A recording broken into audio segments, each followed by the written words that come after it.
జయశంకర్ జిల్లా రేగొండ మండల కేంద్రంలో ఈరోజు బీఆర్ఎస్ పార్టీ మండల అధ్యక్షులు అంకం రాజేంద్ర ఆధ్వర్యంలో మహాత్మాగాంధీ వర్ధంతి కార్యక్రమం నిర్వహించగా ముఖ్య అతిథిగా భూపాలపల్లి మాజీ ఎమ్మెల్యే గంట్ర వెంకటరమణారెడ్డి పాల్గొని మహాత్మాగాంధీ విగ్రహానికి పూలమాల వేసి అనంతరం ఆయన మీడియాతో మాట్లాడారు. కార్యక్రమంలో బీఆర్ఎస్ పార్టీ టౌన్ అధ్యక్షులు కోలేపాక భిక్షపతి, మాదాడి కరుణాకర్ రెడ్డి, చంద్రకర్ రెడ్డి, కుసుంబ రంజిత్, ముద్దబల్ల సమ్మయ్య, ఆయా గ్రామాల నాయకులు కార్యకర్తలు పాల్గొన్నారు.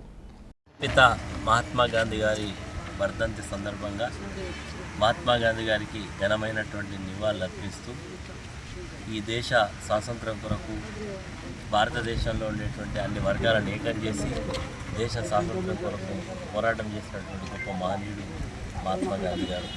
ఆయన వర్ధంతి సందర్భంగా ఈ రాష్ట్రంలో జరుగుతున్నటువంటి దురాఘాతాలు, ఈ రాష్ట్రంలో అధికారంలోకి వచ్చినటువంటి ప్రభుత్వం ఇప్పటి వరకు ఏ రకమైనటువంటి పరిపాలన చేస్తుందో మహాత్మా గాంధీ గారికే విన్నపించుకుంటా ఉన్నాం.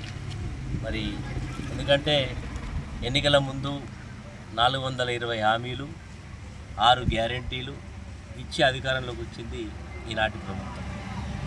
మరి 420 రోజులు నేటికి ఈ రోజు పూర్తయింది ప్రభుత్వం అధికారంలోకి వచ్చింది.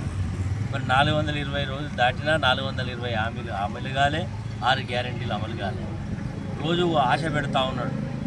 మొన్ననే చెప్పిండు 26 జనవరి కాగానే 5 స్కీములు, రైతులకు సంబంధించినటువంటి రైతు భరోసా టింగు టింగు టింగు టింగు అని మీ రైతుల అకౌంట్లో పడతాయని. ఆ టింగ్ వస్తలేదు, టంగ్ వస్తలేదు.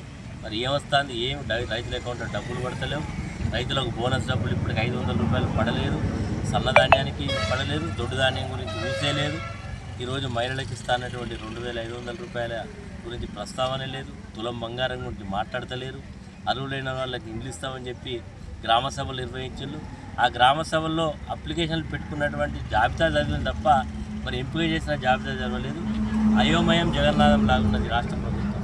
గ్రామాలలో పోతే వాళ్ళకి అర్థమైపోయే మండలంలో ఒక్కొక్క గ్రామాన్ని పైలట్ ప్రాజెక్టుగా చేపడతామని చెప్తా ఉన్నారు.